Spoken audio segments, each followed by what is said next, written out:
Nære venner vil nok ofte si at jeg har litt mange baller i lufta, og at den Norge på langs-turen her var litt tatt ut av det blå. Og det er kanskje sant. Hele denne Norge på langs-drømmen, den startet vel da jeg var liten, og første ekspedisjonsboken jeg leste var Lars Monsen sin bok om Norge på langs. Og da følte jeg at det var den ultimate turen. Og så husker jeg at jeg leste en annen bok om en som gikk Norge på langs litt senere, som gikk den alene. Og jeg tenkte at det er jo galskap, gå Norge på langs alene. Gå alene i utgangspunktet, og Norge på langs som var så langt og ekstrem tur, det følte jeg var helt galskap. Men samtidig så var det liksom noe som vekket det at jeg ville prøve, og ville pushe meg såpass mye. Og jeg så på det liksom som den ultimate ekspedisjonen når jeg var liten. Da. Og så har jeg lagt det fra meg, fordi at jeg tenkte at jeg er ikke så glad i skog. Jeg liker meg best på høyfjellet, der det er åpen natur og sånne ting. Så jeg var ikke så gira på Norge på langs og tenkte at det var nesten en litt kjedelig tur. Det er sykt å si det, men det var på en måte mitt forhold da, til turen. Så var det også sånn at jeg synes det var en veldig spennende tur, hvis jeg kunne sette litt flere begrensninger som gjorde det enda vanskeligere for meg selv. Og det var da at jeg kunne begrense det i tid. Jeg ville gå på under 100 dager, for da visste jeg at det er ikke sikkert at du kommer til å klare det når jeg står på start. Så tidsaspektet gjorde det enda mer interessant for min del. Da. Og så, for å sette opp enda til ting for å gjøre det vanskeligere og mer til min egen tur, min eget prosjekt, så bestemte jeg meg for ikke lese om noens andres tur. Jeg så ikke på noen rutebeskrivelse, sånne ting. Og jeg merket det spesielt godt i starten på Norge på langs. Jeg skulle fullføre 3 eksamener på ingeniørstudiet i Trondheim. Og samtidig så hadde jeg 3 uker fra jeg bestemte meg å starte på Norge på langs, til at alt skulle være planlagt. Så når jeg til slutt hadde levert siste eksamen, så fløy jeg rett hjem etterpå til Oslo for å pakke. Jeg hadde 48 timer på å pakke alt sammen. Kjøpe inn mat, sånne ting. Og da kjenner du at det er litt knapt med tid. Men samtidig da, så er Norge på langs var en stor drøm for min del. Og det er en drøm jeg har hatt siden jeg var liten egentlig. Og jeg visste at hvis jeg skulle klare å gjøre det nå i år, så hadde jeg vanvittig liten tid. Jeg kom ikke til å rekke det på det jeg hadde av ferie. Man kan sikkert si at det ikke er den mest ideelle måten å starte en tur på, ved å være så sliten, men det er på en måte samme måten jeg har kjørt på alt av turer siste året. Fra Elbrus, Grønland, Denali, sånne ting, så har det gått slag i slag med eksamen, turplanlegging, og så rett på tur. Så jeg visste at det kom til å funke, men det ville by på en del utfordringer, og jeg kom til å være så vanvittig sliten når jeg til slutt sto på Lindesnes. Det å komme til Lindesnes var en rar følelse egentlig på en måte, og du kommer dit, og du vet at det er ingen automatikk, fordi at jeg står her på Lindesnes, så er det ikke automatisk at jeg kommer til å stå på Nordkapp. Det var jeg fullt klar over, og sånn sett er det litt sånn rart at det er et startpunkt, men det er et startpunkt på en tur du ikke vet hvor lang er. Og jeg var vanvittig sliten når jeg kom dit. Jeg hadde droppet et depot i et sted som heter Josland med mesteparten av utstyret. Jeg hadde droppet telt. Jeg hadde minimalt med utstyr de 3-4 første dagene, for jeg skulle bare gå på vei.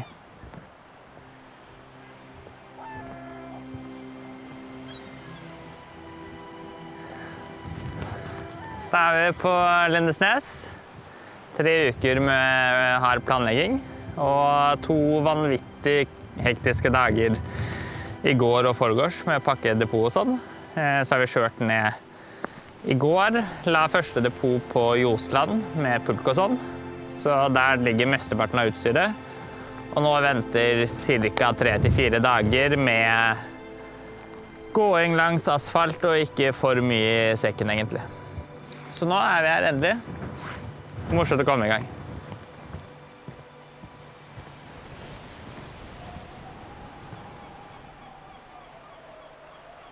Første dagen startet vanvittig bra. Gikk 37 kilometer. og var så sårbeint etterpå. Og det var rett og slett fordi at jeg nesten ikke hadde gått noe i korona. Jeg hadde ingen opptrening til denne turen spesifikt de 3 siste månedene. Så jeg fikk gjennomgå litt der. Så kom jeg over på dag 2, og kroppen svarte ikke helt som jeg skulle ønske. Og det endte opp med at halvveis inn i dag 2 så måtte jeg kaste inn håndkle. Klokka 10, dag 2. Lyden sikkert megadårlig, lyset dårlig, men nå jeg såpass sliten. Og gikk 37 kilometer i går. Gikk 37 kilometer i går, vanvittig godt driv. Startet i dag tidlig i godt driv, og så bare stoppet det helt etter lunsj. Og så har jeg prøvd å holde tempo oppe likevel, men beina har bare ikke gått fortere. Og så tenkte jeg litt, er det heteslag eller et eller annet sånt, det har vært 25 grader i dag. Og så ved 4-5-tiden så begynte jeg å kaste opp, og så har jeg kastet opp kontinuerlig frem til nå klokka 10. Så veldig sliten, lite overskudd igjen. Skikkelig slapp.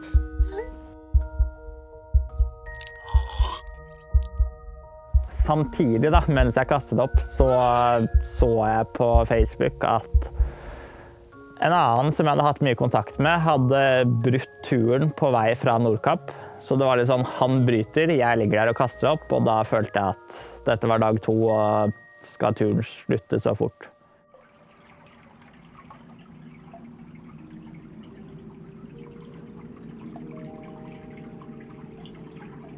Da har jeg kommet meg omsider til Josland Alpinsenter, så toppen av Josland. Akkurat pakket pulk, sekk, ski, alt sammen her. Og sekken styggtung, for å si det pent. Så nå er det litt sånn, komme seg inn på fjellet, prøve å finne noe snø, og så håper jeg at jeg kan dra den pulken her i stedet for å bære den på ryggen, for dette helt galskap. Så får man nesten bare se hvor lang tid man bruker innover, og når man eventuelt, og om man kommer til Haukeliseter. Jeg snakket akkurat med Ida og Ida fra Turjentene. De har trukket ned til Setesdalen og skal følge den oppover. Og droppe rett og slett ski og pulkene på resten av turen.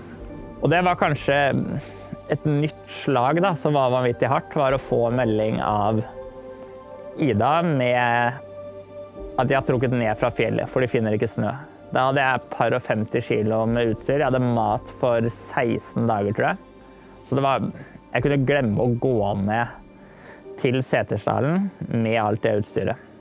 Så jeg kastet joggeskoene bare for å symbolisere at nå brenner jeg siste broene på å gå tilbake. Jeg skal over denne vidda med snø, og jeg er sikker på at snøen var der. Men fikk på meg sekken. Jeg har ikke kjent ordentlig på hvor tungt det er, men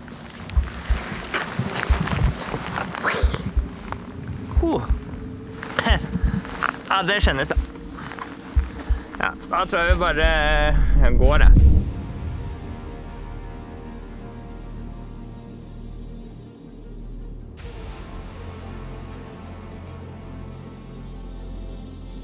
Og det var så tungt at de 5 første kilometerne så fikk jeg visste at jeg kan ikke gå her lenge.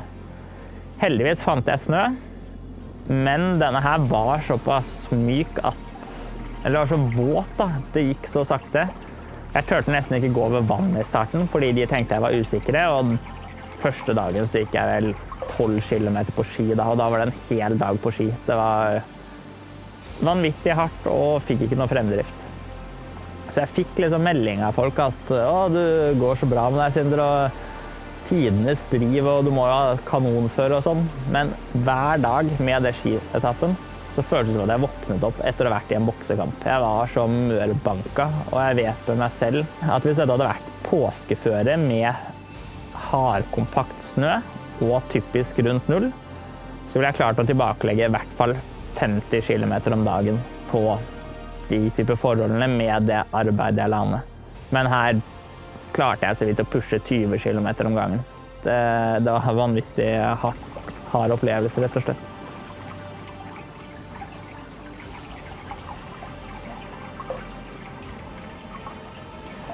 Og det var flere utfordringer med dette båteføret, at det var ikke bare hardt, men feller løsnet sånne ting. Jeg måtte skru de fast, og jeg hadde ikke mer Leatherman. Så nå har jeg brukt 3 eller 2 timer på å skru inn 2 skruer på 2 par ski. Jeg har skrudd med en neglesaks, en skrue helt bakerst på skien.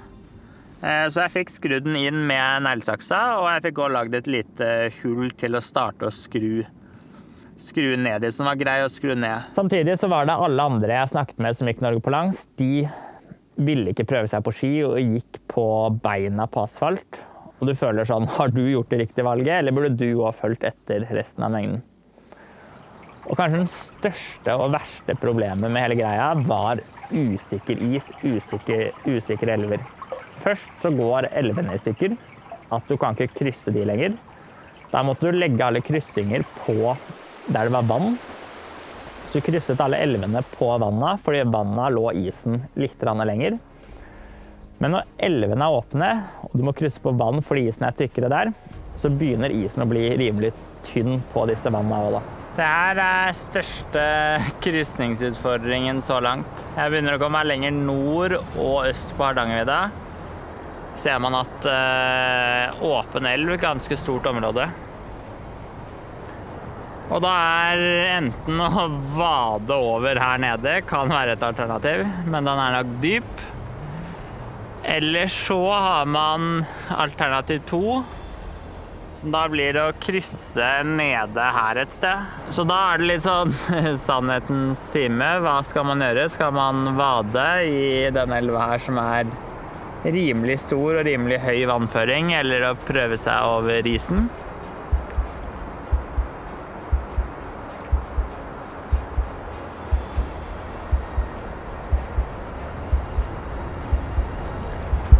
For min del så frister det mest med is.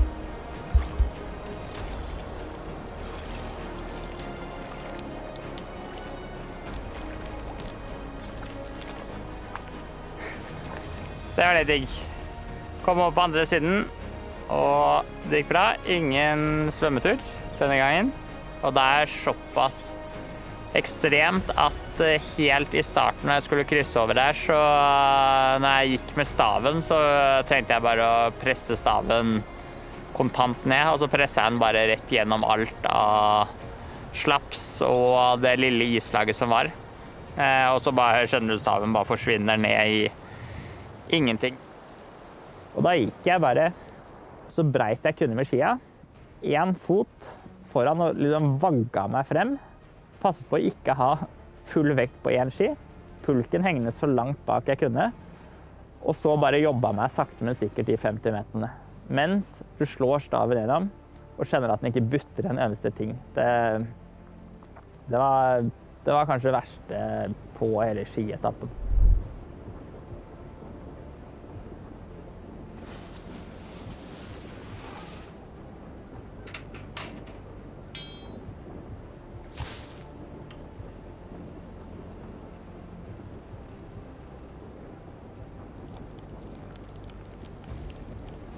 Jeg har funnet en vanvittig fin teltplass. Det er nest siste kvelden på ski og med pulk. Og nest siste kvelden på Hardangervidda. Det er litt vemodig egentlig å legge dette området her bak seg.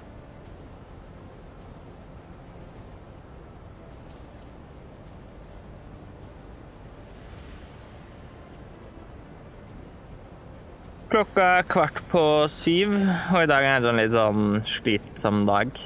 Du våkner, og så er det sånn, nå er det best å bare ligge i posen og sove egentlig, eller bare slappe av. Gjøre noe helt annet, kanskje på film og spise godteri. Men jeg har kommet meg opp, spist frokost, flydd litt drone, gjort det jeg skal, og fordi motivasjonen kanskje ikke er helt på topp i dag, så er det bare å komme seg over kneika, komme seg på skia, og så bare utnytte dagen. Så får man eventuelt bruke mer tid på å høre på musikk og sånne ting. Så hver dag på tur er ikke noe dans på roser. Det noen dager jeg våkner og tenker at i dag har jeg lyst til å gjøre noe helt annet nå. I dag har jeg bare lyst til å ligge i senga eller i teltet og se på film.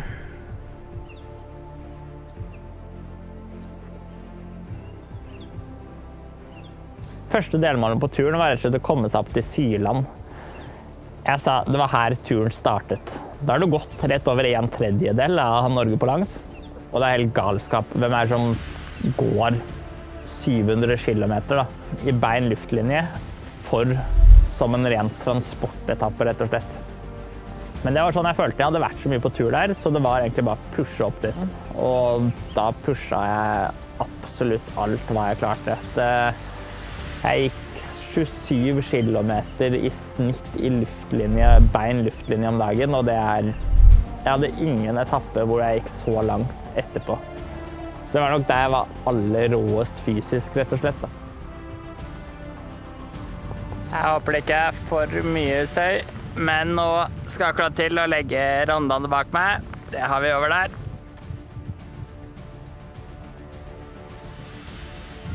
Vanvittig fint. Og så det Alvdal, Røros ned her. Og der føler jeg i hvert fall at turen starter, at opp hit har det bare vært transport hele veien. Så det har blitt lite filming, men sånn det bare.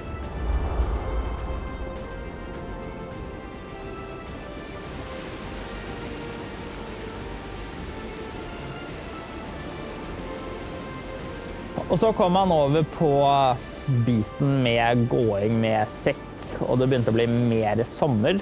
Og da kunne jeg endelig begynne å klemme på litt ordentlig. Og når jeg begynte å nærme meg Røros, så slapp jeg altså bremsen skikkelig. Jeg følte jeg hadde gått og holdt igjen litt, fordi at jeg ikke ville ha helt overtenning og risikere å gå på meg en overbelastning tidlig, egentlig.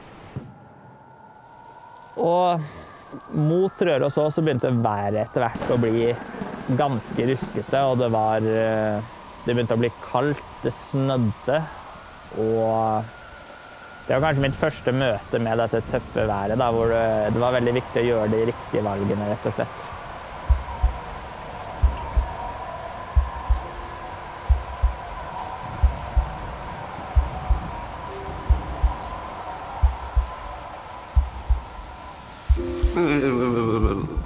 Jeg begynner å nærme meg Vang i Valdres, og har hatt en hel dag med pøs regnvær. Yr har sagt at i løpet av døgnet så skal det komme inntil 60 millimeter nedbør. Temperaturen ute 8 grader og striregn. Jeg vada 1 elv i dag til det nådde meg til livet, så det var kaldt. Og så har man bare gått i sånn pissregn hele tiden. Så nå er jeg våt helt til beinet, og starten nå så gikk jeg på en del snøfonner, for det fortsatt snø i fjellet. Så det ble våt til sko. Så nå fant jeg lyst til en sånn grillhytte, hvor jeg får litt ly fra det verste. Og så sitter jeg egentlig her og bare fryser og manner meg opp til å skulle gå videre.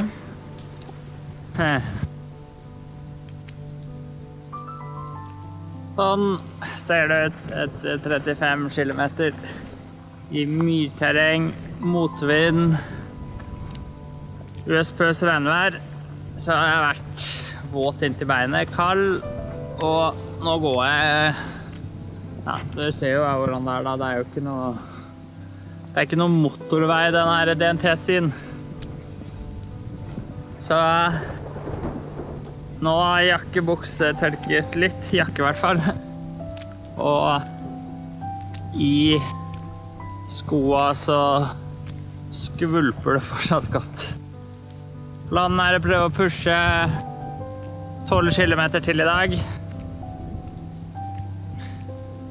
Så jeg håper det skal gå greit. Man rimelig sliten, men det da en del av turlivet sitt. Så her trasker vi.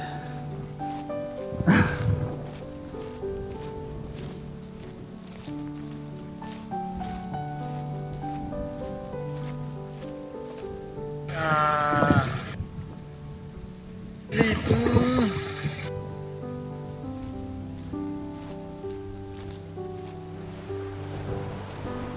Det er 2-3 grader ute. Det regner lett. Det har regnet i hele dag. Så jeg er våt. Og så har det kommet inn tåke i tillegg, og tåke og 2-3 grader. Da har det ikke mye koselig. Så godt å få opp teltet, og nå er det bare å åpne seg fleecegenser.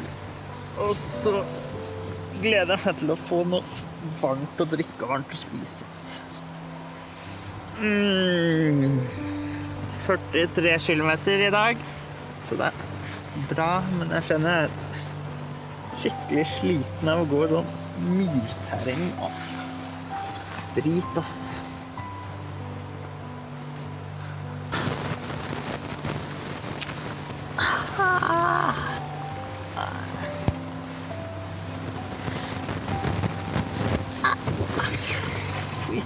Sjekk her da.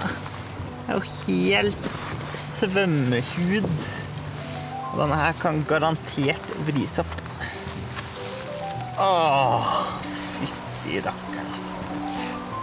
Der, og så er det bare å prøve å tørke resten på kropp. Åh. Det er koselig på tur, ja. Men dette er litt av livet. Og den er litt kald, og det var litt kaldt i dag, men ja.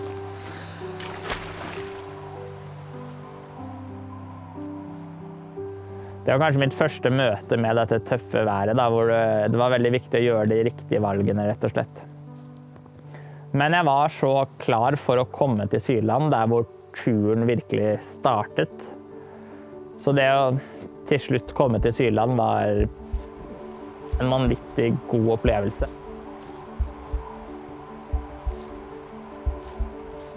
Endelig! Det her eventyret starter, sånn på ekte. Jeg har gått 1000 kilometer for å komme til Sydland. Og jeg har sagt det er 1000 kilometer med transportetappe. Men nå er det hovedsak bare stier. Helt nytt terreng, nesten hele veien til Nordkapp. Og det er bare... Det er så godt å være i gang. At jeg føler jeg har løftet mange kilo av skuldrene, og ja, nå kan jeg nesten løpe til Nordkapp, føles det som. Og så satte jeg på Hobbiten på øret, bare for å få ordentlig eventyrstemning. Og sjekk her da, det er helt rått. Oppe her ligger snøen på toppene, og jeg gleder meg til å komme hit. Dette er kanskje den viktigste milepælen på turen, og føler at man i hvert fall starter ordentlig. Så dette her er rått. Nå er det Nordkapp om 2 måneder, men det kommer til å bli et eventyr fra start til slutt. Det har vært bra så langt, men naturen har man vært i før, og man har det godt og tenkt. Nå gleder jeg meg bare til å oppleve og sjekke så rått. Jeg er dritfornøyd.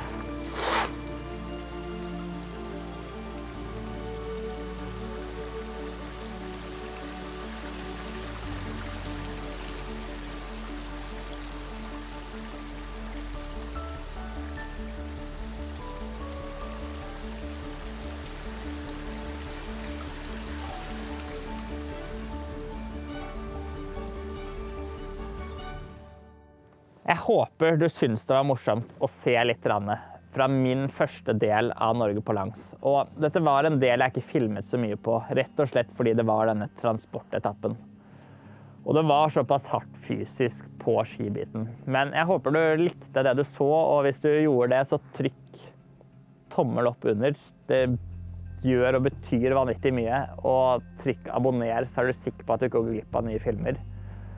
For jeg skal prøve å lage enda flere filmer med hvordan det har vært på Norge på langs, og etter denne etappen opp til Sydland, det var der virkelig turen startet, og da var det bare vanvittig kult, fordi været fra Sydland ble dødstøft, men igjen, tidenes drømmetur.